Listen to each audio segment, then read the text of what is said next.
is what we're doing now. We're just gonna make stuff up. We're just gonna be off the cuff. It's just gonna be wild.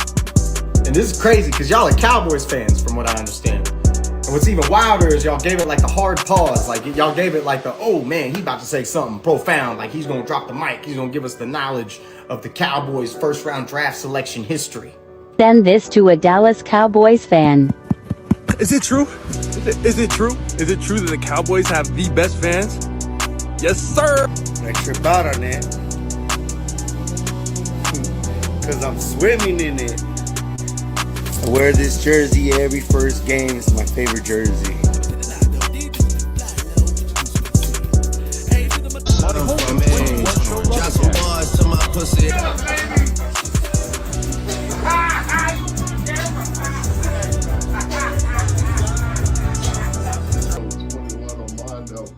Came from El Paso. Go Cowboys!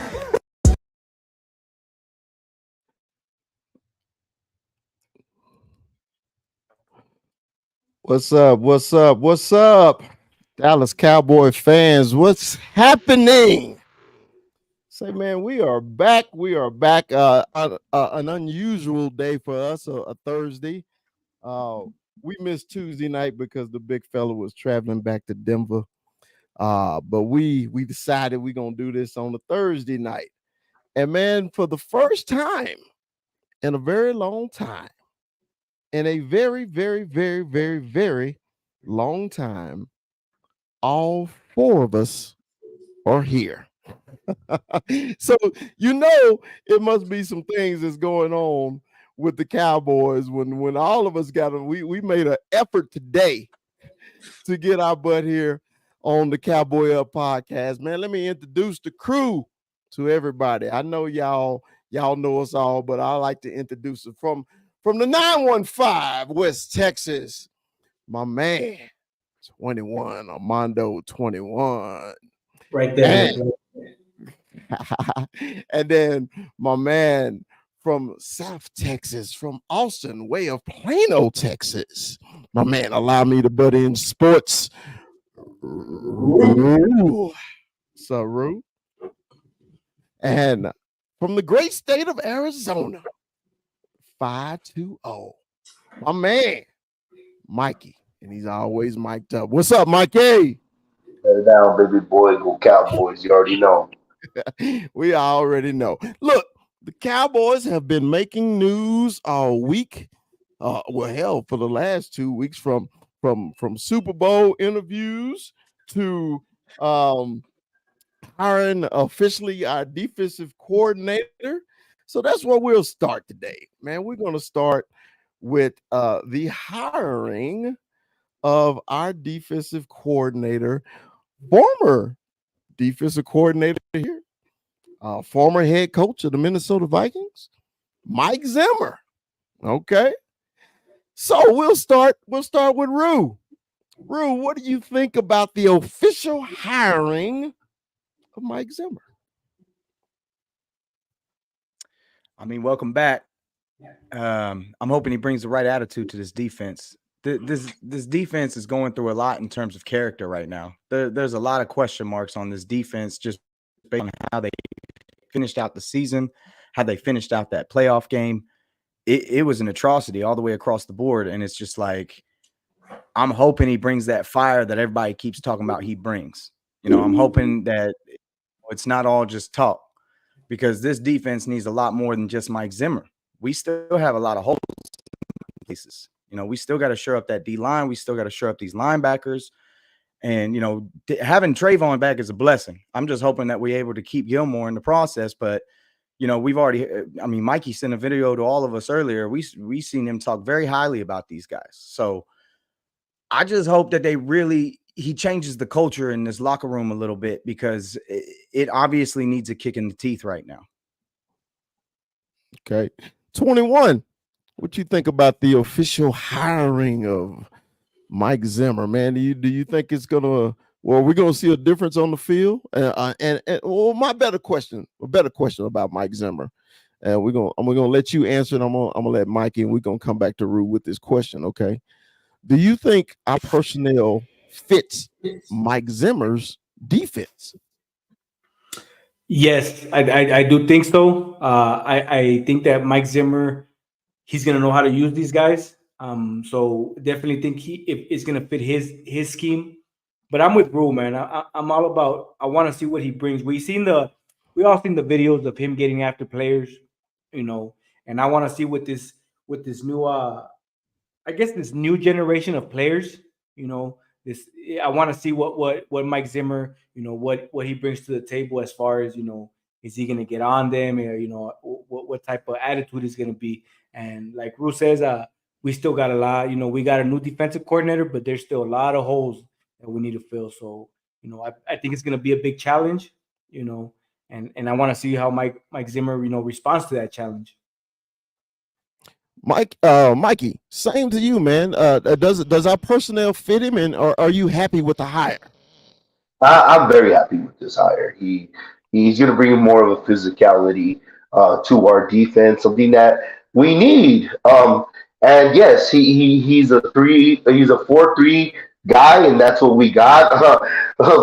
Considering we were a 4-2 defense, no, we were a 4-1-1 and 1-1-1-1 defense because of a lack of linebackers. But I digress.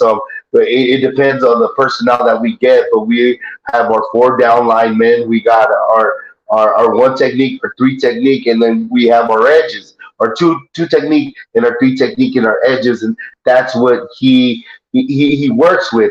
I know Rex Ryan was in the air, and that was awesome considering the personality that Rex Ryan brings and the bravado that he would have bring. But we simply don't have the personnel for the defense that he would run. So he fits better like a glove. And I don't want to kick back down Dan Quick so much because we've led the league in interceptions and in turnovers since he's took over. It's just it was the burrito, the practical joke of burrito that we got, and when I reference him to is you have a long burrito, it's a carne asada burrito, right? And it tastes good, but the last bite tastes like shit, and that's what we have in our teeth. Still to this day, the shit in our teeth. So that's all we remember of Dan Quinn. Not to disparage Dan Quinn, but we're going forward with Mike Zimmer, and it's a great hire. It's a fit. The Joneses love him, and it's not a retread, so to speak. It's exactly what the doctor ordered, considering the social media, the divaness, and everything that we're going to go forward into the show and we're going to cover today on the Cowboy podcast. Hey, Rue, what do you think about our personnel and his defensive scheme? Do you think our personnel fit? And will he move Micah around? Because you know we've all talked about this on several different shows and several different platforms about Micah playing exclusively 90% linebacker. What do you think, bro? I think if anybody can kick this team and get it where it needs to be, everybody. I mean, all we've seen is him, you know, chewing out these guys, getting in their faces, you know, holding them accountable. That's what this team needs right now. And when it comes to personnel, no, we need linebackers. We need the front end. We need to shore up the holes that we've had all season long. We've been clamoring for a linebacker since the beginning of the year. Ever since Overshown went down, it was like, we need to fill this linebacker room. We need to get some size. We need to get some depth. So when it comes to personnel, do we have a great core? Trayvon, Gilmore, Micah. I mean, there's guys in places that, you know, do their jobs and do what needs to be done. And there's guys that are young that need to come up and get a shot. Sam Williams needs to be on this field. Like, there's players that we have that need to show up and show out. So I believe that he can do it. And I believe that with what he brings in terms of attitude, it's really what we need. But in personnel, we are lacking right now. We have big holes that we need to fill. We were holding up run game very well, and then it just kind of fell apart. You know, everybody knew that Aaron Jones was going to be running the football. Everybody knows that Aaron Jones comes to Texas and shows up and shows out. We knew. We talked about it on the podcast. How do you just let him do it? You knew what to expect. You have a young rookie, like first-year starting quarterback in Jordan Love, and it's like you give him his best weapon in terms of a run game, time of possession. That can't happen. As great as Dan Quinn has been, leading the league in interceptions and fumbles, just like Mikey said, what was that? You're at home. You're at home. You completely fall on your face and you let up on the run game against a team that really, if you take that away, you should be able to beat them soundly. But the biggest frustration of that, and it goes out ultimately to the coaching, is there was no adjustment to it, and that's what frustrates us the most. Not that we knew it happened; we could go back into it and relive, take the scab off and bleed again. But the biggest thing for all of us that were frustrated is that we stayed in the same defense, that we did nothing to change it, and that's 100% arrogance and 100% coaching, and maybe Dan got complacent and he knew his time was up, and we don't know that. But this, for like how Marlo referred to the new generation of players and how they're going to respond to somebody like Zim getting up on their ass, like they got on our ass, Chris, when we were playing, and that's the way we were loved up and taught. And this new generation of players, it's different. If they can't respond to the way he coaches after the last showing that they had, then get the fuck off the team. Yeah, because that was an embarrassment. My whole thing with it, and we'll go to our next subject after this. My whole thing is I just want Zimmer to bring accountability to everybody on the defensive side of the ball. Okay? Say that word again. Say that word again. Accountability, and that starts with him too. Okay, because I was that one all on the old defensive coordinator's ass about accountability and basically quit being fucking friends and coach your defense and let's play some fucking ball. Okay, I don't think Zim is gonna be your friend. Zim is gonna get in that ass and say, man, let's go. Okay, and I made that statement about people either get on board or get the fuck off. I think Zim is going to be that coach that's going to tell you to get the fuck off. All right. So, hey, go ahead. 21. Go ahead. And that's what scares me is that we talk about the new generation is once you get in, once Zim gets in somebody's ass, are we going to see a tweet? Are we going to see a podcast? Or what are we going to see afterwards? And that's what I mean by this new generation, or are we going to see, like you said, the big word of the day, accountability. And man up to your, that's what I want to see what happens with this new DC in town. So, we'll see. But one more thing. I know you want to go forward. Go ahead, Mike. I think this offseason more than any, everybody's sick of the damn Cowboys, man. And which is a good thing. No, I'm serious. Even us. I don't even watch it. I don't entertain it. I only just to get bits and pieces of information. But this offseason and this loss and this atrocity of the end of the season has everybody at their wits' end. For the most part, every offseason after these last, I'll say for the last 8 years, right? We would see bits and pieces of Super Bowl stuff and playoff stuff, and then you hear Cowboy shit on the national medium and the national spectrum. I think they've gotten the temperature of how bad they shit themselves in this playoffs, where even the national media hasn't even sprinkled in some Cowboy stuff, or you know what I mean? You see it on YouTube. You understand what I mean. Just like you point out every season, Chris, at the beginning of the season, they don't talk about that first Thursday night game. They're talking about the Dallas Cowboys. And I think this year it's going to be scaled back, which is not a bad thing. It's not a bad thing because we are fucking over it. Right. So speaking of national media, something that happened on the national media, and I saw it instantly pissed me off. And the big fella got a video.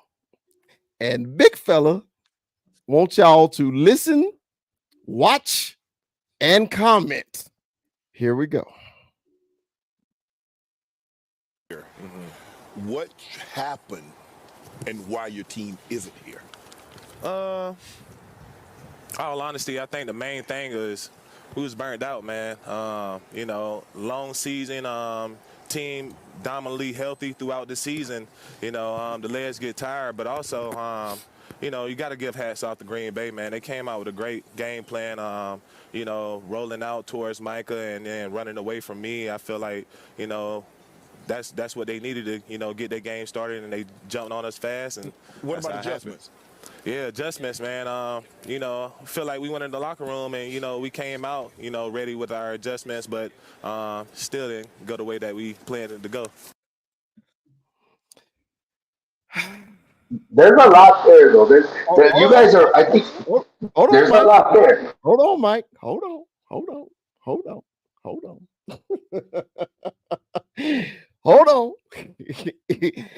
Look, I've been sitting on this one for like a week now. I'm gonna let y'all go. I've been sitting on this. When I saw this, I was finally kind of over the Green Bay game. I was kind of finally over it. And when I saw that video, the anger came back in me full force. And we were all like, what the fuck did he just say? Did he just say they were tired? Look, man, I love D-Law. I love him as a player. I love him as all his off the field things that he does to help out the community. But D-Law, that was fucked up what you said. It's just plain and simple. It was fucked up because as a professional athlete in the playoffs and you trying to win a ring and you say you lost because y'all were fucking tired, that's unacceptable. And then it's also unacceptable that the coach will let them even say something, that even have that in their mindset. Man, when you're trying to win a championship, you're trying to win a game, I'm telling you, man, that's when you play the hardest. You got the most energy in your fucking body to fucking try to kill anybody on the other side of the line. And one of our captains said they were fucking tired. Bro, that pissed me off. Now, I'm gonna let y'all go. I just had to get mine out real quick because I told Armando when I saw the video, I said, Armando, I was so fucking mad. 21. What do you think about D-Law saying they got beat because they were tired? The first thought that came to my head is like, how many games did the Packers have? The exact same fucking number of games. They had the exact same number of games and they didn't look tired. They looked like they were ready to keep going. They looked like they were on a mission. And I get it because they were, but the whole season I thought we were on that same mission, and you come out and say you were burnt, it's like, D-Law said it, they were all healthy. I felt like they were all healthy. Yes, they were tired, but you're trying to get that ring, and that was the mission. That was the mission, and like the big fella says, I feel like when you're on that last leg and headed towards, you see the final, you see the end, it's right there. For me, that's when my second win is gonna kick in and let's roll. I'm trying to get to that finish line. But to say you were burnt out, that's, to me, that was just the lamest fucking excuse you could give us. Burnt out. Like, come on, D-Law. Like, and I'm with the big fella. I'm a big D-Law fan. I'm a big Tank fan. This man has taken pay cuts just to keep, other players and, big D-Law fan. But that day is just, maybe I'm with Mikey, and I'm pretty sure Mikey will talk about it right now when he talks, is maybe there's other things that really he was trying to say or he couldn't say. But, it's just the whole burnt out. The first thing I thought is Green Bay had the same number of games, and we know that, right? But to come out and say you were burnt, it was a lame ass excuse. Yeah, and Green Bay traveled to us. We didn't go to Wisconsin. We didn't go to Wisconsin. We got what we wanted. Yes. Rue, when you heard it for the first time, I just want your raw reaction when you heard it for the first time, Rue. How did that shit make you feel, bro? I was sick. Because when I first heard about it, I didn't even believe it was real. I was like, that's not real. Like, stop it. And then I saw the video and I was just like, dude, I was so pissed. Like, I was just like, are you kidding right now? Like, how are you even sitting here telling me as an athlete, your only job is to play football? That's it. That's all you have to do. You have to play football for a living. That's what you do. And I'm not saying it's not difficult, but damn it, man, he was one of our best players all year. And for you to come out and tell me you're tired, you make millions of dollars to play this game, bro. It's a game. You make millions of dollars to play this game. You're telling me you can't get up for this game? You're at home against the youngest team to ever be in the playoffs to win a damn game. It makes me sick because it's just like, what do you mean? And it goes back to the character of this team and the character of this defense. It doesn't make sense to me. Now, since time has passed, I'm trying to read between the lines. And I mean, I talked to Mikey and it was just like, man, is it a shot at the coach? Is it a shot at the preparation for the game? What is he taking a shot at? Because if you're sitting here really with a straight face and telling me that you're tired, I'm sick. I'm sick, man. It's hockey players play 82 games in a season. That is a physical ass sport. Them dudes are flying around at 30 miles an hour, knocking themselves into walls and shit, and they fight. You telling me you can't get through 17 games and your first playoff game is at home? Yep. You telling me you can't get through that? You can't get up for that? You're tired? Ugh, and it just makes me sick because it's like he's done his job all year. He's done his job all year. You shit the bed like that, and you're going to come with a straight face and tell me you're tired. I can't take that. I can't. Not when you play a game for a living. You get paid millions of dollars to do it. That's your job. You can't get up for a home game at home in Arlington. We're going to be here next week too. Yep. How do you not give me that? And it's just like, what really hurts more than anything is like, I don't even understand how you can even justify coming out with that. And really, I'm really trying to dig into the lines of it. What did he really try to get out? Because Mondo hinting at it too. It's like, what is he really trying to say, man? Because at this point, that's what I have to look into. And is Zimmer going to bring what he needs him to bring?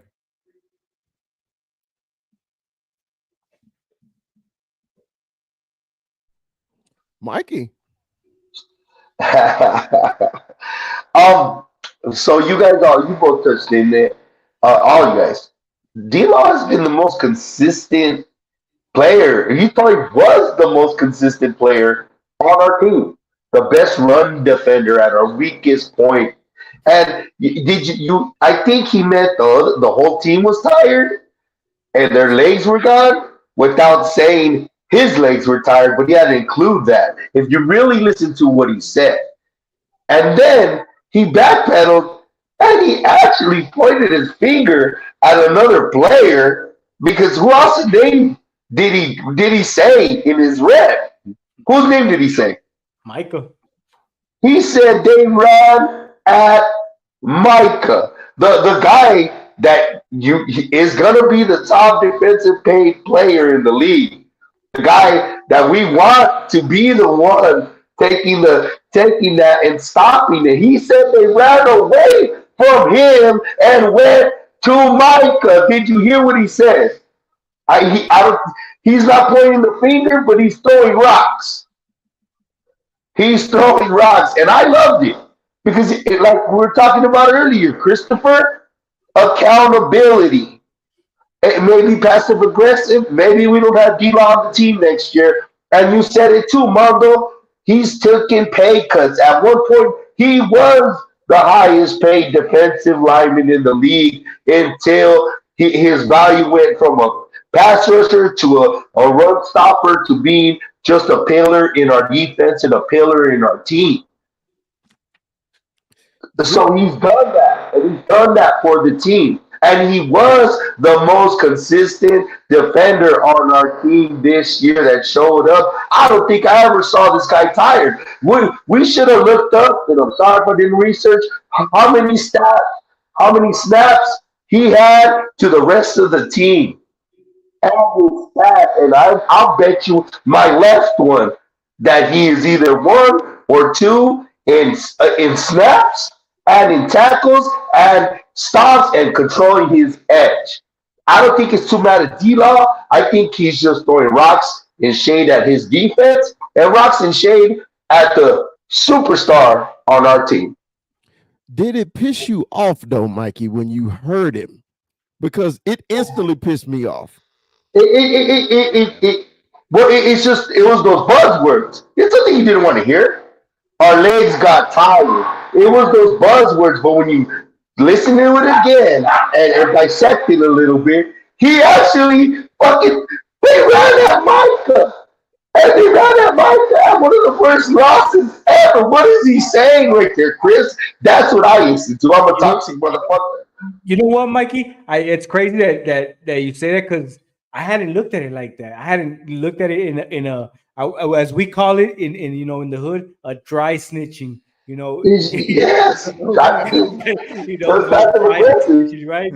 But I didn't look at it like that. He did mention they ran at Micah and in the whole burn thing. So was he saying what they knew where to go? They knew where the weak spot was. I did my job. They ran over there. I can't do nothing. I can't stop the run if they don't run to my side. But they ran to that dude's side. And they ran the fuck out the ball. They gave us the worst ass whooping.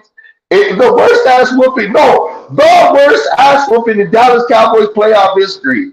A team never lost to a 7 in this format. And then it goes to another playoff loss that we had was a 9 never had lost to a 1 had never lost to a 6, which was 1998. And the Dallas Cowboys had those 2 defeats. Just to put a little salt on the wound. Say, man, it's funny. I like the way you said it, Armando, a dry snitch, because it was definitely you described it so perfect because it was definitely a dry snitch what he did, and I don't know, man. It just like I said, I've been holding on this for over a week, man. It just instantly pissed me off, man, just because a leader of our team come on a national TV. National televised show and basically just said that we were soft. That's what when he said that, it just like I want to know why. I want to know why Micah didn't get D-Law on the podcast. Exactly. And then there's a big quote from the best head coach of my time that what does he say? Fatigue will make a coward out of you. Yeah. Fatigue would make and who's the one that said that? Jimmy motherfucking Johnson. Right. So that's the shot at Kofi, the shot at his team, the shot at the superstar. In that dry snitch moment. Our first take. Well, I want this to happen. I don't think I need D-Law to do no more national inner fucking views because he ticked me off. So we come on a Cowboy podcast though. Hey, but y'all segued into something else that I want to talk about, and the big fella got another video for y'all. Man, I'm on fire today with the videos, man. And it's the CeeDee Lamb and Micah Parsons on the edge, and oh my God! Before I play it, I want to give props to one person on the Cowboy Up podcast. It was Armando21, because Armando said this because he was at the San Francisco game, and he said something about CeeDee's attitude. Okay, body language. I want to play this.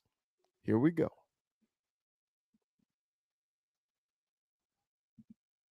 What do we do? Like, I think the people really want to hear, what do me and you have to do to help? Like, if we talk about we want to be the highest paid guys, we want to be the future of this team, we want to be the face of this franchise.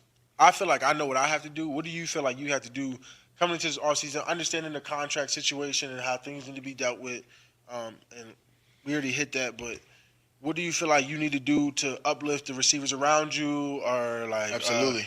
What do you feel like you have to do to help lead this corps, you and Dak, to take us to the promised land? First and foremost, I do got to grow up.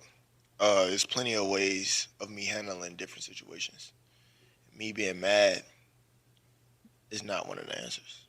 You know what I'm saying? So, and I know this. So times throughout the year, you get frustrated, people feeling your energy, frustration, Absolutely. and just carrying it on. I just feel like that's contagious. You know what I'm saying? Mm-hmm. Instead of just be like, I could be more of a leader.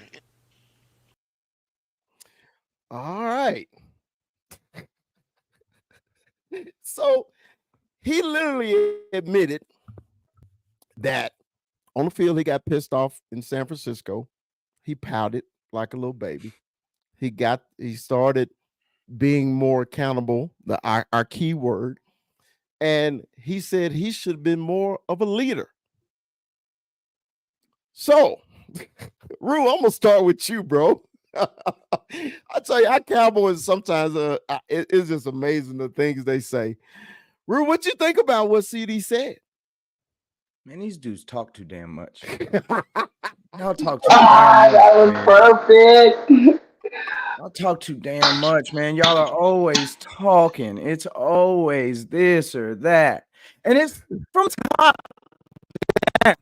You know, your quarterback dictates your team. He started it.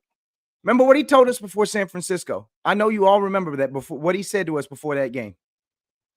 And now I got CD. And it's like, okay, I want to give you the benefit of the doubt because you're trying to take accountability for being a crybaby on the sideline and pouting, walking to the end of the field and like showing your back to whatever. And it's like, okay, fine. But this is bullshit, man. Like y'all talk too damn much. This is crazy. Like, how are you guys after what you did this season? How are y'all on a podcast right now? How are y'all not like pissed off? How are y'all not annoyed at the fact that you basically look like dog shit in a game that you were expected to win? You're a touchdown favorite at home. You've been blowing dudes out all year in this stadium. How many wins was it? 36? 36 wins in that stadium? How many? Or no, it wasn't that many. It's like 18. 18 wins straight. 18 wins straight in that stadium. And that's what you do? That's what you do? It don't even make sense that you guys are sitting. I mean, That's wild. Munching on his food. That's wild. Munching on his food. I need to be a leader, man. You didn't figure that out. Well done steak. And then eating a well done steak. Eating a well done steak. A well done steak.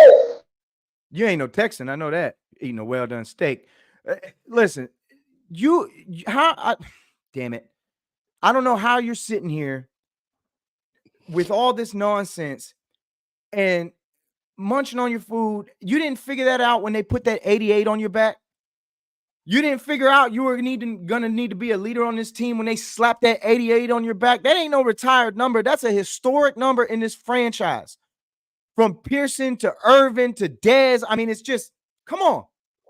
You know, the minute that you slap that 88 on your back, you're the leader of this team. You're the leader of that receiver room. You're the example. You're the one that's supposed to do what needs to be done in order to move this team forward. That's why they give you that number. That's why you wear that crown on your head. That's why you the 88. There's no excuse for him pouting. You're a grown man. You're a grown man. You're a grown man. As far as I know, he got a kid. Like, come on. This ain't one of them situations where this is even something that's going to be something that I can even entertain and take you seriously. How can I take you seriously when that's the performance that you show us and that's what you give us to to a game that you're expected to win? You can't be doing that, and you can't be sitting here trying to lackadaisically kind of justify or redeem for what you did. It's not gonna work. You gotta show me. This is crazy. This is that new age, like, I'm just gonna tell you what I'm gonna do, and then you'll see. Nah, bro. Y'all need to just be quiet and go show me what's up on that damn field. 21. You said this on our former podcast when you were at the game, how he was acting, and he literally admitted it. What you think, man, about CD? I mean, it was, to me, it was too little, too late. I feel like these realizations should come in season. You got to figure these things out. If you're going to be that true leader, you got to figure these things out in the season. I mean, I like what CD had to say. I like that he took accountability. I like that, but like I said, too little, too late. But he did take that accountability. He manned up to it, and I like that. I'm a little bit more excited to see him now because he knows he's got to be that leader, right? But yeah, that for you to show us that on the field, knowing damn well the whole world is watching, you know it's just like that, like Ruth said, just laxy daisy and then pouting away. That's tough to watch, especially when I was there and I saw it live, and I have video, just but you know, I guess I'll take that interview, I guess, in a good way, I guess, as far as him taking accountability. I like that. What I didn't like, and I'll bring it up with Joe said. Shout out to St. Louis Joe, man. Shout out to our boy St. Louis Joe, man.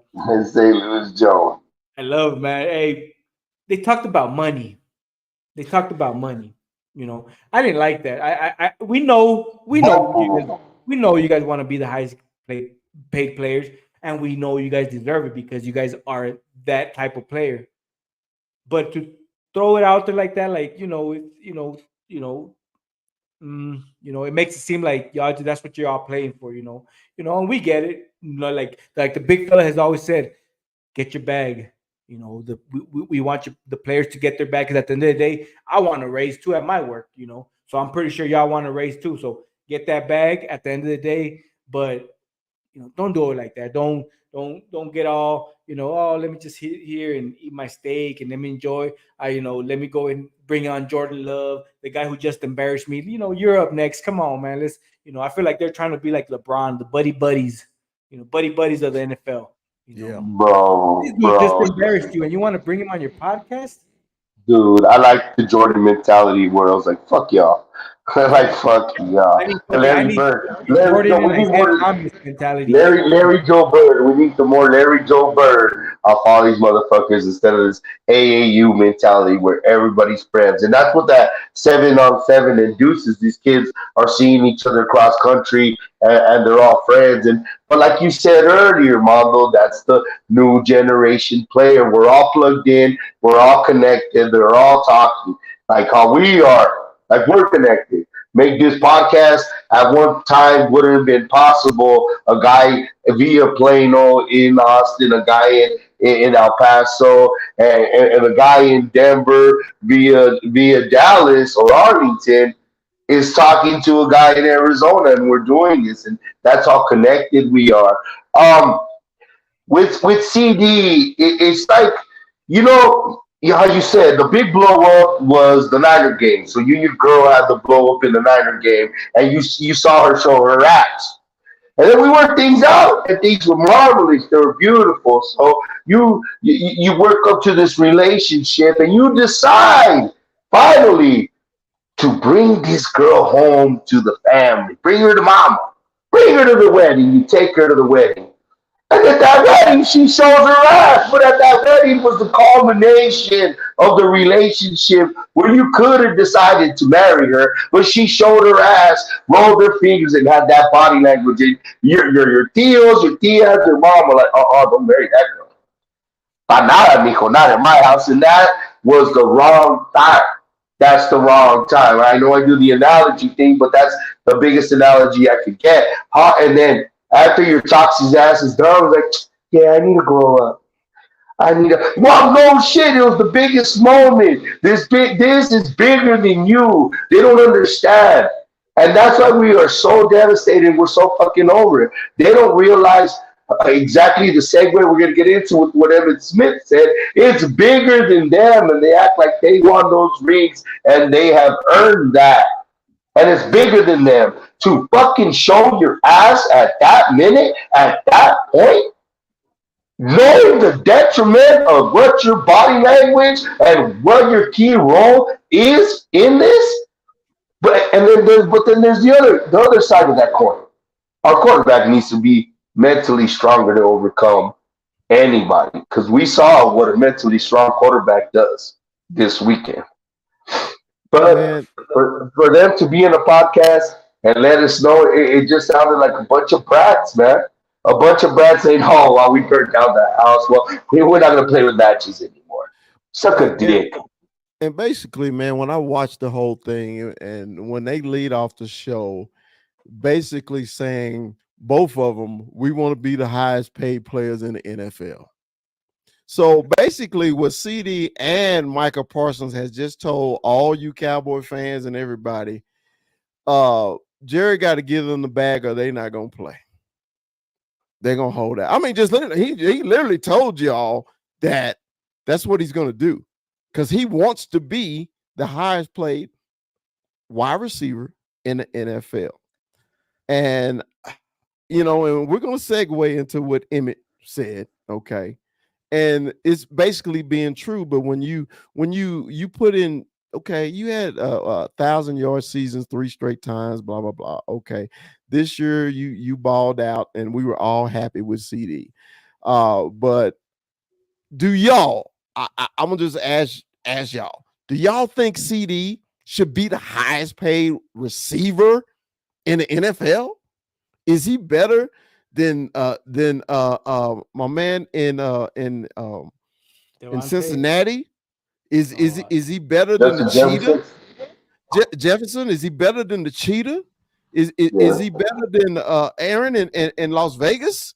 I mean, is he that number one? Do you? I mean, as Cowboy fans, but I want y'all to be non-biased about this. Do y'all think he is the best receiver in the NFL?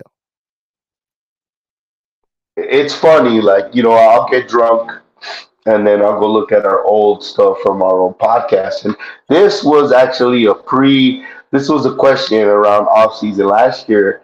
And we were all had a lot of faith in him being the number one receiver in the league. And you know what? Right now, what numbers say and what he did, facts are facts. Regardless if he didn't do it, he didn't do it in the playoffs, but who does in this age where Tom Brady and Patrick Mahomes are beating everybody anyway? We are the Charles Barkleys, we are the Patrick Ewings, we are the Shaquille O'Neals until these guys are out of the league anyway. Because we can say we can make it to the Super Bowl as much as we want, but we already know Michael Jordan is waiting for us. So, but as going for a regular season thing, he led the NFL in touchdowns. He led the NFL in yards, and he was the first team All Pro wide receiver. So he, as CeeDee Lamb, has an argument to be paid like that. As far as Michael Parsons is concerned, we're just keeping Michael Parsons is concerned. He wasn't first team All Pro for a reason. I understand he affects the game in so much, but his extracurriculars has our feelings towards him and what he's getting. He's obviously getting paid. Where I don't want him to be the most highest paid defensive player, and I'm kind of on the boat where you were a couple of weeks ago, Chris. Trade his ass and see what we get for him, because I'm getting tired of that shit. Yeah. Rue, what you think, man? Should CeeDee Lamb be the highest paid receiver in the league? Justin Jefferson, Tyreek Hill, Cooper Kupp, and I know there's more. I mean, you said Jamar Chase. He's in the realm of these guys. He's not Tyreek. He finished right behind him, though. He's barely there. And tell me what Miami did in the playoffs. Nothing.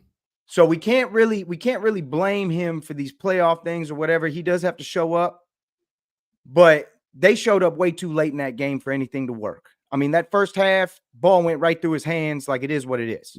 Key situations. Yeah. Does he belong in the upper echelon of contracts? 100% absolutely. There's no doubt, because is he better than Tyreek? Probably not. Is he better than Cooper Kupp right now? Probably not. Is he better than Justin Jefferson? Probably not. Is he in the realm, though? Absolutely. He's within arm's reach. Should he break records and be the highest played wide receiver in the NFL? 100% no. Like, it just doesn't even make sense. You're not going to reset the market. You're not that kind of talent. If Justin Jefferson was healthy all year, forget it. You're going to see that man break a record. But because what happened to him with the ACL, obviously things are going to change a little bit. With CD, he's been healthy, he's been reliable, he's had 1,000-yard seasons every year that he's been in the NFL. And he just had a career year right before the contract. Does he deserve it? He's in the echelon. Should he reset the market? 100% no. That doesn't even make sense. When it comes to Micah in the contract, Micah's talking quarterback money, like stupid money. Yeah. We're talking about highest paid player in the NFL kind of money, kind of crap. No, man, because there's too many instances where you fade throughout the season in the latter part. There's too many instances where it's like, bro, last 3 years, 13, 13, 13 seems like a trend to me. Everybody else that plays that position that you so desire is in the 17, 18, 19, 20s. There is a difference. And bottom line is, man, if he's going to reset the market, as much as I love Micah Parsons, and I do, I have the man's jersey, I got his freaking picture back here. It is what it is. I love Micah Parsons. I love what he does on the field. I love what he brings on this team. But damn it, man, we talking craziness when we talking about resetting the market, and it's like you can't. I love you, but God damn it, I can't. I just can't. You've been great, but have you been like Myles Garrett territory? I don't think so. Come on now. Like, let's be honest with ourselves. You just haven't. You haven't. You're always in the conversation, but you're never winning the prize, right? Like, you're always around. We see the impact that you make, but at the end of the day, the stats don't stack up to everybody else that is doing what you're trying to do. And if you just go back to your true position, maybe things would change. But you're trying to do something where you're 30 pounds underweight. Yeah. Every one of these guys that's top pass rusher in the league, Nick Bosa, Myles Garrett, Max Crosby, all these guys got 30 pounds on him. Easy. All of them. There's a reason that like when 3 it's inches. week And 3 16, inches. 17, exactly. He's too small to play the position. Consistently for 17 whole games, and obviously for the playoffs, we already heard y'all were tired. So we tired, bro. We tired. We already heard that we're running right at you. You're not resetting the market with that kind of performance. Just because they crowned you in your rookie year and called you the man, that doesn't mean that you're automatically LT. That don't mean that you're automatically him already. They said, hey, man, he looked like him. He could be him one day. Nobody said you are already. You sitting around like you are. That don't even make sense. We can't have that. And that's exactly why all this podcast nonsense is getting in the way of you becoming that guy that everybody believes that you can be. Right. Everything that we say about him not saying anything, man, it comes from a place of love at the end of the day, because we love watching him play. I love watching Micah Parsons play. When Micah is on, there's nothing better to see in the NFL. It is absolutely amazing. When he spins, goes in and out, when he's inside, when he's outside, when he's all over the place, it's the greatest thing to see. But it's not consistent because he don't have the size, the height, or the weight. It is what it is. 21. Should CD be the number one highest paid wide receiver in the NFL? I'm going to say yes. And I'm going to say yes because I just literally looked up who's the highest paid, and it's Tyreek Hill. I didn't know I had to look it up, but Tyreek Hill's the highest, and I feel like CeeDee Lamb is at that spot. You know, he's in like Ruth said, he's in that realm, and to me, that's one of the closest, I guess, comparisons that I see is Tyreek Hill, just the way his yak yards. You know, so you know, I definitely see him being that resetter. You know, so I'm going with yes on CeeDee Lamb, and on Micah, I'm with you guys. I'm a big no. You know, we crowned you the first season, you know, and I feel like I kind of feel like, it's those supervisors that you hire, and they've been an employee the whole time, and you make them a supervisor, and now they're just like, I don't know you, you became this bigger than life. I don't want to sign you. Oh yeah, I don't want to autographs now because I'm Micah Parsons. I don't need no. I feel like there's still a lot more to see. Can he be? Yes. Can he be? Yes. But I just feel like there's still more on Micah that we need to see. But with CeeDee Lamb, I think that yes, he should reset the market. I see him in that Tyreek Hill kind of conversation. This man, we know what he can do once he gets that ball. We see that toughness, we see that grit. The whole putting his chest out. I'm with the yes. CD should reset that. But once again, once you do get that bag, show up and show out. Before we move on to the next topic, man, I want y'all to think about it like this. If CDB the highest paid player at the wide receiver position, and Dak is going to get his money, and if Micah get his money, because Micah want quarterback money, so you're going to have two quarterback monies on the team, plus CD is the highest paid wide receiver. There's no way the Cowboys can do it. There's no way. Because basically it'll be three players on the team and nobody else. Because that'll be, remember the years when the Cowboys was kept hell after we won those Super Bowls because we paid everybody. Everybody was the highest paid. I don't think Jerry wants to do that again. Well, look, we're going to move on. Hey, man, the Super Bowl week brought out a lot of things, man. It was one of those weeks, man, that I think Cowboy players and former Cowboy players had a lot of things to say about this past season, including us. Because the big fella got one more video for y'all, and it's from the Hall of Famer, the all-time leading rusher, and he was talking about our Dallas Cowboys. And this is what Deuce had to say. BBW mature. What? In case this got buried amidst all the other conversation that came out of Super Bowl week, and D-Wood, D-Wood said to me in the meeting, I want to hear this live for the first time, or on the air. So you're hearing these words for the first time. Here's what Emmitt Smith said. He said, I'm tired of being sold on what the Cowboys could be. I'm tired. I've had enough of it because I'm more about what the Cowboys really are and who we really are and who we were. Nobody wants to fight no more. Nobody wants to fight hard anymore. They want to say, oh, we're the Cowboys. Tell me how good I am. Check out my Instagram posts. See me on my podcast. I'm doing all this stuff. I'm everything without doing anything. And everybody's patting them on the back. People want to give them so much without doing nothing. And what they're living off of is what happened in the past, not what's going down right now. Damn, man. There's a trend, Bubba. There's a trend because there's rocks getting thrown, boy. So the Hall of Famer basically saying y'all living off my accomplishments. Woo! I mean, literally. Straight up. That's what Emmitt said. That's what he said. Emmitt said. That's what he said. Y'all are living off of my accomplishments and the team of the 90s.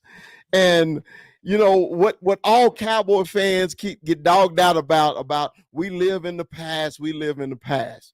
But the players of the future, or the players right now, are living off the back of what they did in the 90s just because the Dallas Cowboys is the most popular football team in the world. Okay? And Emmitt is basically like, Emmitt is a fan like we are now. And he's tired of the bullshit. Like Ruth said, stop talking. Get off these damn podcasts. Put in work. And he literally was like, man, y'all need to put in work. Y'all ain't put in no fucking work. Like D-Law, hey, we tired. That's basically what Emmitt was like. You ain't put in no work because you tired. No, we established it. D-Law said they tired. He just But what Emmitt is saying is what we've been saying for years. For years. Let's start with you, 21. What did you think, man, about what the Hall of Famer, the all-time leading rusher, said. I mean, he's reiterating what all Cowboy fans have been saying. We you guys walk in that building, you see them shiny trophies. That's us right there. That's ours. And you guys are living off that. So I mean, because imagine those trophies weren't there. What would we be? It's like we'd be nuts. We'd be the Detroit Lions and shit. So this man is just saying what we all say. You're over here building your brand while you're playing for the Cowboys. Come on, like you really want to show something? Give us a new trophy. That's what we need. Get off your ass. Stop. Stop these. I'm a Cowboy. Let me post it. Let me post these. Let me talk about this on my podcast. You're building your brand, and we get it. We know you're a brand. You're a Cowboy. We know it. Get off your ass. Let's get that. Let's get that quest for 6, man. Number 6. That's what we need. Then show me. Then go and talk your shit. Then get out your podcast and talk. In the meantime, come on, get together. Rue, what you think about Deuce? What did you think, man? I mean, man, he killed it.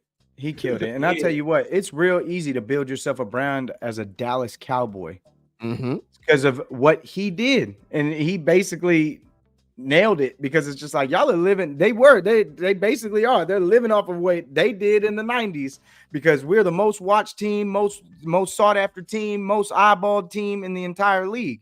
It's real hard to go build a brand when you're a Carolina Panther. It's real hard to build a brand when you're, when you're sitting in freaking, any random little place. It's it's funny because he really called them out. And it's like, he talks to them, he sees them all the time. He's always in that building. I've seen him around these guys plenty of times. So it's just like, he's basically calling them out on, man, y'all are out here talking a whole lot and y'all ain't got nothing to show for it. I see y'all all over the place and y'all are literally doing nothing. You ain't done nothing. All you got is a bunch of regular season wins the last 2 years. And even before that, they came few and far between. Sometimes, it is what it is. We've been up and down as a franchise for a long time since 1995. Let's not even get into the 2000s. Yeah. It's just one of those situations where it's like, man, he killed it. He called it. And he really just called out this entire team. Y'all are over here patting yourselves on the back over shit y'all didn't even have nothing to do with. And you're living off of the spoils of what we did for you. It's easy to build a brand when what I wonder is how come nobody's asked these current players like Micah or like CD, how come nobody's asked them if what they feel about those comments? I mean, man, they softball questions in them podcasts now. They ain't gonna call themselves out on that nonsense. They just gonna leave it alone. They just gonna leave it alone. I'll be shocked if they come out and say something against Emmitt Smith. Again, you're not Tell me where he lied. You're not listening to exactly. Emmitt's not talking about the whole team now, man. He's not talking about the whole team. You're not listening. You're not really reading. And again, this podcast has been really Micah-centric once again. We are at our wit's end. We are tired. We are done. Because it's clear who he called out, but he's bringing exactly the team, no doubt. But think about the last quotes and the last videos and everything we've been talking about in this podcast has to revolve around. I guess all three of us. I don't know if you have a Micah jersey, Chris, but I know I got one. I know 41 got one. I know Rue got one. You know what I mean? We're just tired of it. We're tired. We just want them to shut the fuck up. Play, shut the fuck up. That's what we want. We don't want to see them no more. They shit the bed so bad. We got PTSD from it. We're done. And living off the coattails and the media that people like Deuce the All-Time have made and did, they're tired of it. They roll their eyes at it and it's thrown in their mouth. And they're just done. as we are. Well, to answer your question, no, I don't have a Michael Parsons jersey. I guess I'm holding off because you never know if you know. Also, what Emmett said, I can only give you so much about what he said was, but he was on Mike McCarthy's ass too. And Yes, sir. he got in that It was ass. him and Irvin. It was him Yeah. and Irvin on which Eisen. Yeah, and basically he was just like, man, you can't do what you did, man. It's basically no adjustments, no accountability on your team. Regular seasons is always wonderful. It gives us something to cheer about, but the postseason is when you become legends. And basically we ain't had no legends in a long time, bro. So I like, man, that our former players is still passionate, man, and still fans of the Cowboys. I mean, because Emmett loved him. He said, man, I've been a Cowboy fan my whole life before I even played for him. So as a fan, it pisses me off to see, how you're gonna go out there and you're gonna play in a damn playoff game. But anyway, we digress. We talk about this shit all the time. But this is another thing, man. This is one of these I'm pissed off week shows. Okay, pissed off, bullshit, bro. This year I just knew. Okay, my man Woody's in. He's in this year, man. It is no way in hell that Woody cannot get in this year. And once again, the Cowboy bias has struck again. Darren Woodson did not make the Hall of Fame. And if you go back to those 90s Cowboys on defense, of course it was Charles Haley. Of course it was Ken Norton Jr. Of course, Dion. But the man, the captain who brought it on every fucking game and brought the noise on every play, it was fucking Darren Woodson. Good guy, loving, community guy. Man, can somebody explain to me why Darren Woodson is not in the Hall of Fame? Can anybody explain it to me? He's a Cowboy. He's a Cowboy? Is that the reason? That's the biggest thing. He's a philanthropist. He is a businessman. How in God's green earth, the leading tackler of the most prestigious football team with all the history of all the defensive players that you mentioned. We've had the Manster. We've had great defensive players and he leads this franchise in tackles alone. He revolutionized the safety position where he could play. He came as a linebacker out of college, tear down. He's out of Arizona State, but he was a linebacker turned into a strong safety that could play the nickel position and cover Jerry Rice. From Shannon Sharp to Jerry Rice, changed the position, brought the wood. If it wasn't for Floyd Williams, he was the man that would always get fined, always had the big hit, and knock somebody out. I don't get it. I don't know how the likes of John Lynch. I don't know how the likes of Brian Dawkins. I don't know how the likes of Steve Atwater as strong safeties are in the league, and Darren Woodson is not in the league. I don't know what he did, who he screwed, whose pictures he has, because he's more than deserved. He's the biggest deserving person on the fucking ballot. Look who is in.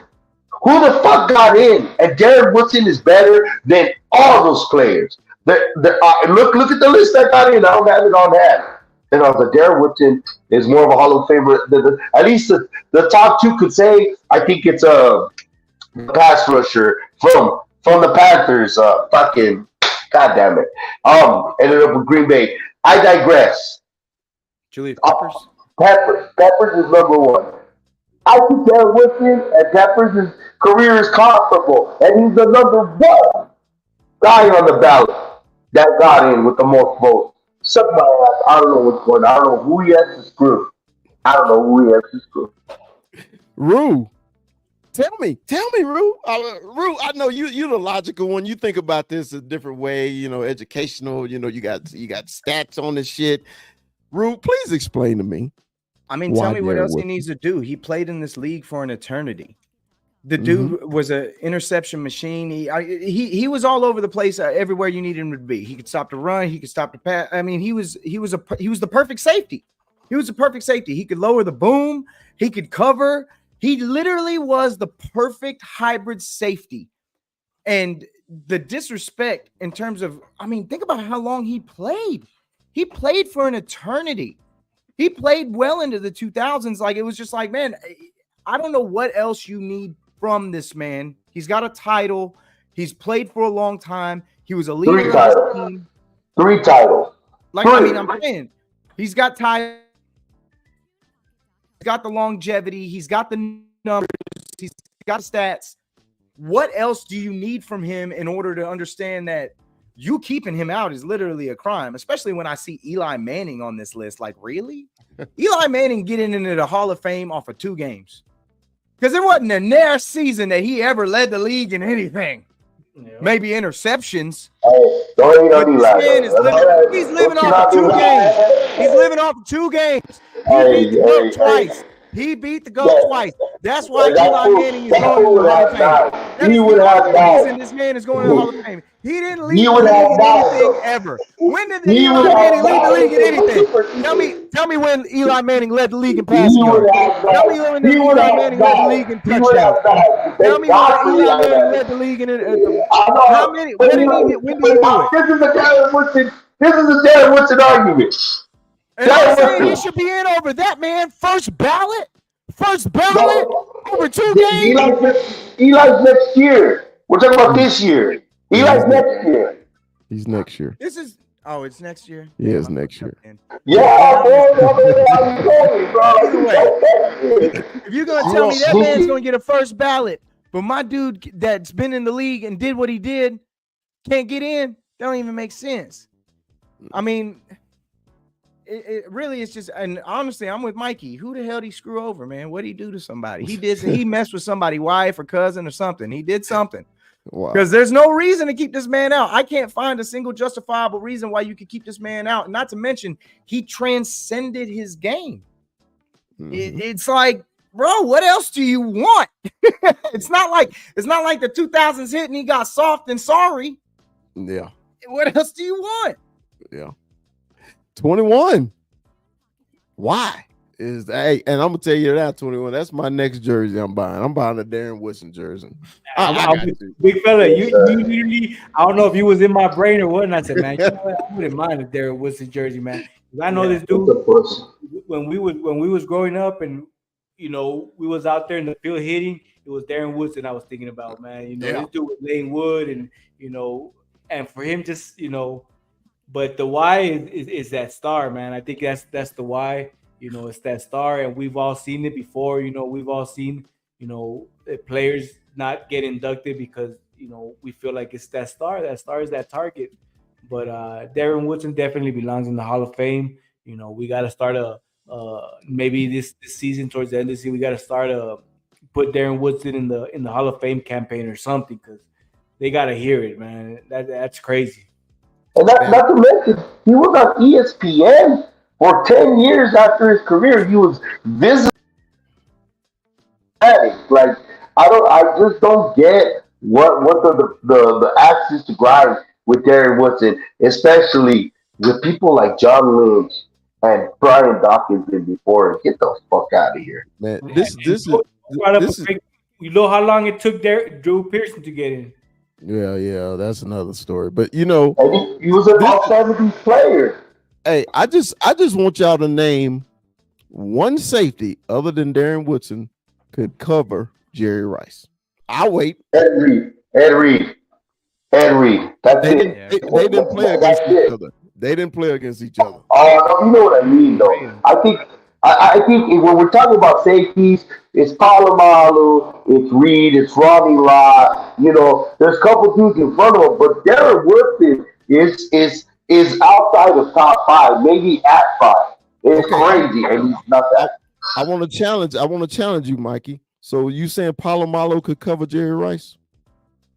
No, sir. So are you saying Atwater could cover Jerry Rice? Oh fuck no! I don't like Steve Atwater. Okay, I told so, you, so fuck that's Steve that's Atwater. what I'm saying. These are the top Yeah, of the top safeties, right? Okay, and Darren didn't play free. He played strong. He played strong. Okay, that's what I don't understand. What they can't see. A strong safety covering the greatest receiver of all times. Okay, with 3 rings, all-time leading tackler for the Cowboys. and you would cover him on the hot dog route. He's the one that would take him in the hot dog route. That's crazy.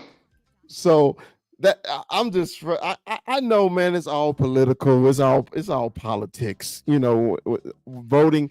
I think voting for the Hall of Fame shouldn't be writers. I think it should be players and writers, because sometimes those writers have agendas also.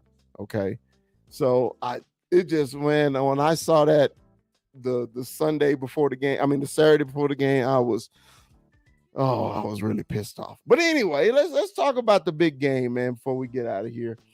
We got a new champion, a back-to-back champion, the first time in 20 years. The the Kansas City Chiefs are back-to-back Super Bowl champions. They beat up they didn't beat up. They come back and beat the hated San Francisco 49ers to win the Super Bowl in Las Vegas, Nevada.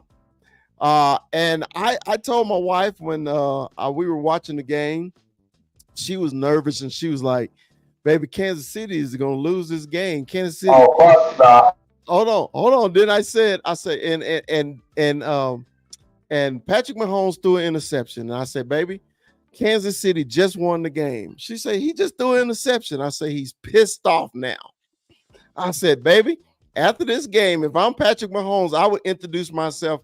Hey, I'm Patrick motherfucking Mahomes." And after the game, she say, "Baby, you are right." I said, "Baby, I've been watching football too damn long." Mama, there goes that man. The Niners had every opportunity to put the Chiefs away. Every opportunity in the freaking world. And they let the best quarterback in the league hang around. Mm-hmm. You knew it was over. Everybody knew when the fourth quarter started. Everybody on this panel probably knew, oh, this game's over. Oh, yeah. They was losing and you knew the game was over. Done. No, and Mama, that goes that man, and then that attribute to what you're saying. Steve Wilkes called a hell of a game. Steve Wilkes held his end of that bargain. The beginning of that game, Patrick was running like a chicken without his head, and Mike Shanahan, Kyle with him didn't hold his end of the bargain. Didn't and like you said, let a great quarterback like Patrick Mahomes stick around. Say you gotta kill him, and they did it. And Steve Wilkes still got that pick to start the second half. What they do with that pick? Not a goddamn thing. Not a goddamn thing. There's a lot of credit to Patrick Mahomes, and I'll tell you he is one of the GOATs, and he's on his way to being the GOAT. But I'm talking more about the scapegoating that they're doing with Steve Wilkes, and which is a bunch of bullshit. And with Kyle Shanahan not knowing the overtime rules, and they can make excuses all they want. There's cameras, there's mics everywhere, and he has shit all over his fucking face. So I know we can talk about it, but I'd rather shit on Kyle Shanahan and shit on him for firing a man that did his job all year. And then another thing, and here's another analogy. Hey, and this is a dating analogy. It's like you knowing the girl has a bunch of bodies, right? She has a bunch of bodies. Her body count is high. And then you take her to a family function, and then boom, one of her bodies was her cousin. You found out. You knew what she was. You didn't like her blitzing, but you bitched about his blitzing. You knew what he was when you hired him. You're full of shit, Kyle Shanahan. And yes, he fucked your cousin. Bullshit, Kyle Shanahan. You don't know shit. Rue, what you think about the game, bro? I thought it was I thought it was a fun ass game to watch that had a whole lot of mistakes. I ain't never seen so many fumbles in one game, man. How many times they fumble? I mean, McCaffrey had a fumble. They had a fumble.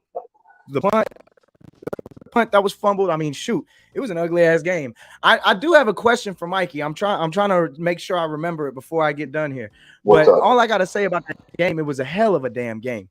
It was a hell of a damn game, and I loved watching Pat just completely come through and demolish them. And it was just crazy because that whole first half, San Francisco should have been up like 21, 24 to like 3-6. Like it should have been ugly in the first half, but they kept it within a touchdown. And it's just like, damn, this is how this really, that's it. And then you go into that second half, and obviously it's, that it's kind of touch and go and everything else. But man, it felt like there was just no doubt that Pat was just going to come back and take over that damn game because they just kept letting them hang around, kept making mistakes, kept not taking advantage, kept creating penalties on key downs. It was huge for them. And credit to Steve Wilkes, because you held, I mean, at the end of the day, you held Pat to regular time of only like 22. What was it? No. Where they go in tied at 19, right? 19 they went in tied at. Yeah. You held Pat Mahomes to 19 points, and your offense couldn't do anything with all the possessions that you gave them. And it's just like, you fire him shortly after. What I'm curious about, though, are you regretting that we took Zimmer so quick? Would you rather have this guy? Because you know, if he came here, he would love to stick it to San Francisco coming over here. After that, it sucks for Wilkes because, like I said on our chat, he got fired from Arizona after 1 year. He should have kept the job with the Panthers. The Panthers have came a lot in this fucking podcast. This is the most the Panthers didn't get love until we play them, and he got fired after 1 year. And that sucks for him. And I don't want to say a race thing, but I think it's more of an age thing. But he is the scapegoat. He is the scapegoat for them shitting themselves. And then I want to hear the more Brock Purdy talk. Brock Purdy is a good quarterback. I ain't saying he's Patty Mahomes because there's levels to this, and that motherfucker 15 is another motherfucking strategy. 21, what you think about the Super Bowl game? My bad. Go ahead, real quick. Go ahead, Ru. I was just going to say, Jimmy G wasn't putting up these kind of numbers. That's all I got to say about that. That Jimmy G wasn't putting up the numbers that Mr. Irrelevant has been putting up. So anybody's got something to say about Brock Purdy, it's like, you know what, man? The man did good, and in key moments, the guys around him just didn't show up. He had some misses, though. There was some misses. He missed the fade. He missed the guy. I mean, but I tell you what, on that last play, because everybody's playing that last play. Chris motherfucking Jones, bro. Chris Jones came in unblocked on that play. Nobody touched Chris Jones on that play. And what's worse is that the DB that was covering either Debo or Ayuk fell, and he was wide open in the back of the end zone. And people pointed that, and I'm just like, but bro, Chris is like right in his shit. Like he's right there within a second. What can you do? 21. So this game was a good game. It was a good game. I ain't gonna lie. Halftime show was decent. Usher, we got see some dance moves, but good game overall. I liked it, But the big thing is, like everybody says, you let the best quarterback hang around. And in overtime, once I see him doing this, I said, "Oh shit, it's a wrap." It's like when you saw Tom Brady and that look. Yeah. That when I saw him do it to his offense, he's just come on. Like he's telling him, I'm like, oh, it's a wrap. Marco, can I ask you a question?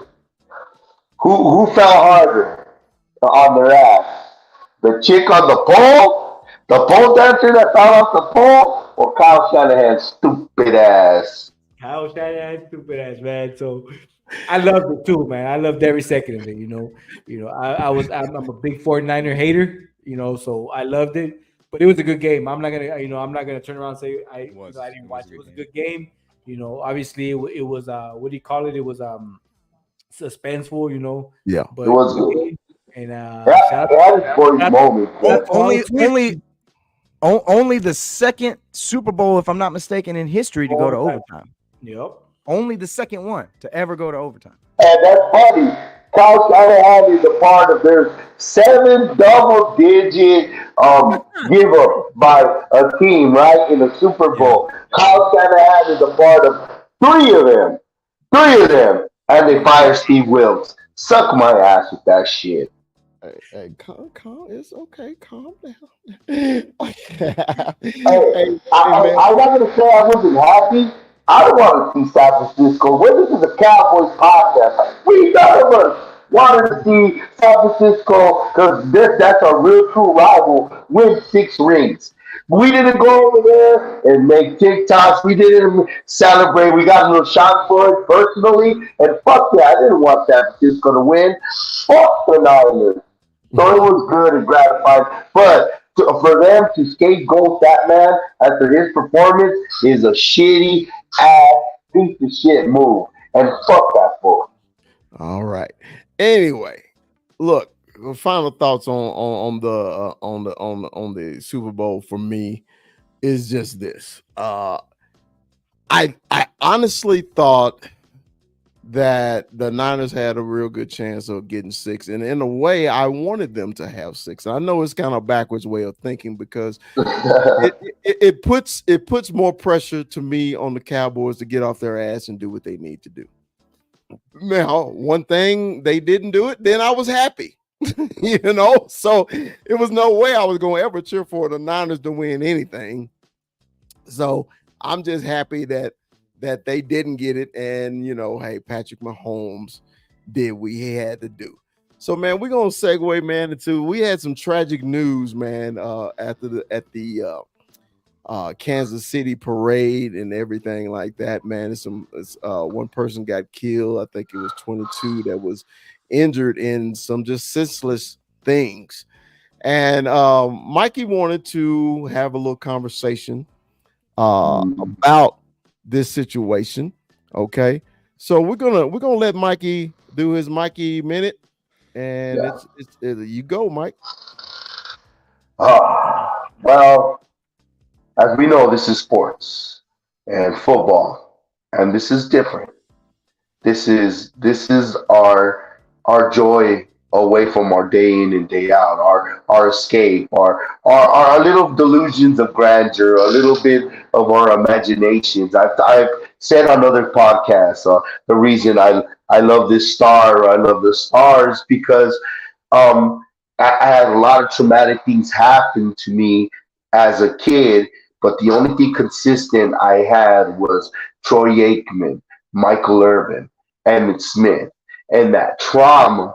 That was the light. That was the beacon of happiness that I had. That not necessarily as a kid you could control, but it made me whole and feel good. Juxtapose that to something like today. Today, for a lot of kids, didn't go to school because of that. They could always remember, hey, we didn't go to school because my football team won. So these kids were at the parade. 22 people were shot. 9 of them were kids, 15 to 11. I think the youngest one is 9 years old. A mother of 2 kids was shot at something that should be your beacon of hope, your happiness, whatever you could control, whatever's happening in your life. This tragedy stuck. We as the Cowboy podcast and prayers to everybody in recovery. Hopefully that their wounds are not life threatening or debilitating for the rest of their lives. But mentally, they are going to be debilitating to some of these kids. From what I said, my traumas, and this was a beacon of light. This beacon of light led them to their trauma, and it's unfair. And life is unfair, and we know it. We don't know all the facts. We don't know if it was some random shooter. We don't know if it was an altercation. But this evil has to stop. It has to stop. I hope it wasn't an altercation, but as us, as human beings, it breaks our heart and it breaks our heart for the people that are lost. Just prayers for Kansas City, from the Cowboy podcast to yours. Just God bless. Take care. There's a lot of things we can't control. We're not going to talk about politics and gun violence or anything that, but we got to be better as human beings, as neighbors, love each other, and pray for the people affected in Kansas City and all over the world. So it's nothing but love from the Cowboy Podcast. That's your Mikey Minute. All right, man. I send kudos to Mikey what he said, man. Kudos, man. Praying for the families and everybody in Kansas City, man. It was tragic, man. Because we all talked about this at one point, man. If the Cowboys ever win the Super Bowl again, man, we're gonna be at that parade celebrating. Me and Armando, we've been to big events. We went to the big event in Kansas City. We went to the draft, man. That wasn't it. That was the furthest thing from our mind from somebody doing something dangerous, and on a good celebration, man, where you got everybody in a happy, joyous mood, and then something like that happened over a dumb altercation, man. So prayers to the city of Kansas City, also, and the Chiefs. Hey, man, we're at the end of the show today. Do we have any final thoughts? 21, you got any final thoughts, brother? Uh, great show today, guys. I loved it. Mikey, kudos on what you just said. Definitely prayers for Kansas City. KVT 93.1 asked, "What the fuck is this?" You're too late, man. You should have saw it early. Cowboy Up podcast, baby. Yes. Remember, like, subscribe, man. We're building this up. Share it, like, subscribe. I'll do my part of sharing. Remember, thumbs up, subscribe, like. We'd appreciate it. You can find us on Dallas Cowboy Chris. You can find us on Facebook. It will be shared. Cowboy Up Podcast. We're gonna try to snowball this until it's something bigger into the season, and we appreciate your time. Appreciate your time. As much as you have your PTSD of the Cowboys, come here for banter. Maybe you could join the show sooner than later, but we appreciate your time. What up with you, Cowboys? Hey, Rue, you got any final thoughts, baby? Man, same as them, bro. I appreciate everybody that comes in, stops by, leaves your comments, leaves your thoughts. We always appreciate it. And, we're just glad to have all y'all here, man. We can't wait to build this thing up. Man, I'm with you, Armando. It was a hell of a show. We definitely got some points off, got some different thoughts out there. And I mean, at the end of the day, man, that's what this is all about. We love the barbershop talk, and we love to kind of get you out of the shops a little bit. And it's always a good thing. It's all love at the end of the day. But I gotta tell you, man, when it comes to everything else, I gotta see it. I gotta see it, man. I'm hoping that's what we get. I'm hoping that's exactly what we get. I hope we see some sights, and I hope we see Jerry fulfill his promise. But We all in? Oh, you didn't hear? We're all in this hey, year. man, let's see. Let's see. It's yet to be seen, but I know there's things to come, and obviously they're already talking about getting paid. So shit, we might as well figure out who's actually gonna. All right. Well, look, the big fella got a final thought. Give me 1 second, man. First of all, I want to say thank you to the crew for all the prayers. The big fella was in the hospital for 3 days last week. I had some issues with some diabetes issues. My blood sugar got way too high. It was at over 600 due to some lack of medication, but we don't want to go there. It was a big mess up, and it put me in the hospital. But I want to thank my crew, man, from 21, Rue, Mikey, checking up on me, texting, man, just sending prayers, man, and that's what I love about our show, man. We're more than friends. I consider us, all four of us, brothers. We'll live and die for each other. And I like to say thank you guys, man, because it really meant a lot. My wife loves to remind me of how many friends are in my corner and will do anything for me. And I appreciate the crew just thinking about the big fella when I was down. And I like to say thank y'all. Appreciate that, man. There you go. There you go. All right. Real, So this has been the Cowboy Up podcast, man. We'll be at our regular scheduled Tuesday night, next Tuesday, 8:00 Central, 7:00 Mountain Time. And man, I would love for y'all to join us again. Thanks again. And Dallas Cowboys for life. Puro pinches Cowboys. Usher on roller skates, yo. Usher on roller skates. Peace.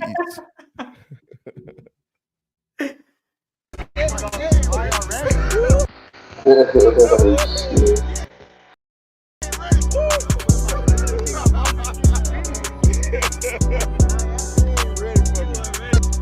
is what we're doing now. We're just gonna make stuff up. We're just gonna be off the cuff. It's just gonna be wild. And this is crazy because y'all are Cowboys fans, from what I understand. And what's even wilder is y'all gave it like the hard pause. Like y'all gave it like the, oh man, he about to say something profound. Like he's gonna drop the mic. He's gonna give us the knowledge of the Cowboys' first round draft selection history. Send this to a Dallas Cowboys fan. Is it true? Is it true? Is it true that the Cowboys have the best fans? Yes, sir. I trip out on it. Because I'm swimming in it. I wear this jersey every first game. It's my favorite jersey.